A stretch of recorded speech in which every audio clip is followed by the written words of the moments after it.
ఒకప్పుడు పరిటాల రవి ఉన్నప్పుడు ఆంధ్ర రాష్ట్రంలో పరిటాల ఫ్యామిలీకి ఉన్న క్రేజ్ గురించి ప్రత్యేకంగా చెప్పాల్సిన అవసరం లేదు. పరిటాల అనే పేరే ఒక బ్రాండ్గా ఉండేది అప్పట్లో.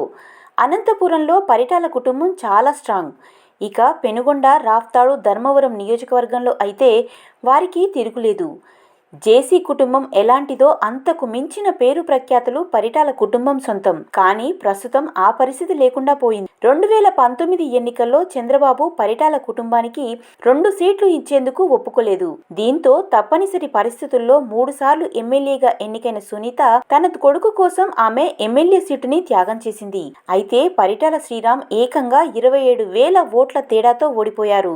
ఇక అప్పటి నుంచి శ్రీరామ్ నియోజకవర్గంలో కనబడమే మానేశాడు. రాష్ట్రంలో వచ్చిన ఫలితాలతో స్థానికంగా జరిగిన అవమానంతో టీడీపీ క్యాడర్ అనంతపురంలో పూర్తిగా డీలా పడిపోయింది. ప్రస్తుతం పరిటాల ఫ్యామిలీ ఎక్కడి నుండి పోటీ చేయాలో తెలియక అయోమయంలో ఉంది. రాప్తాడు, ధర్మవరం నియోజకవర్గాల టీడీపీ ఇన్ఛార్జీలుగా పరిటాల సునీత, పరిటాల శ్రీరామ్ కొనసాగుతున్నారు.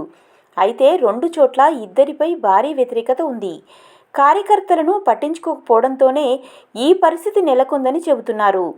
పార్టీలకు అతీతంగా అర్హతే ప్రామాణికంగా టీడీపీ కార్యకర్తలకు సైతం సంక్షేమ ఫలాలను వైఎస్ఆర్సీపీ ప్రభుత్వం అందిస్తోంది. దీంతో ఇప్పటికే చాలా మంది వైఎస్ఆర్సీపీ తీర్థం పుచ్చుకున్నారు. ఫలితంగా రాప్తాడు, ధర్మవరంలో పరిటాల కుటుంబ సభ్యులు గెలవడం కష్టమని రాజకీయ విశ్లేషకులు చెబుతున్నారు. బీసీ ఓటర్లు అధికంగా ఉండే పెనుకొండ నుంచి పరిటాల కుటుంబ సభ్యులు పోటీ చేసిన ఘోర పరాభవం తప్పదని విశ్లేషకులు అంచనా వేస్తున్నారు.